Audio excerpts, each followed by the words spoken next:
Good evening, friends. Welcome to our YouTube channel, Sarabda Sattar Khan. Children's Day, 14th November, English short essay. Let's begin. Let us sacrifice our today so that our children can have a better tomorrow. A quote from APJ Abul Kalam.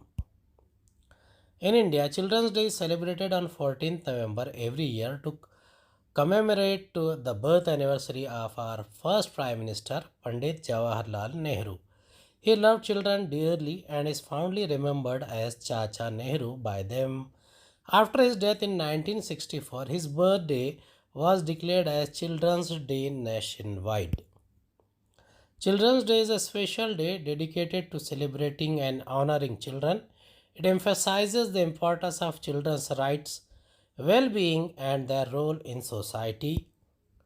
This celebration aims to raise awareness about children's rights and the challenges they face globally, such as poverty, lack of access to education, healthcare, and child labor.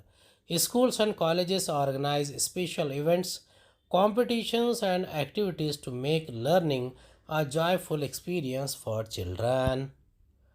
Every child comes with the message that God is not yet discouraged of man. A famous quotation from Rabindranath Tagore. उम्मीद है आपको हमारा video पसंद आया होगा। अगले video में दोबारा मुलाकात होगी। खुदा हाफिज़।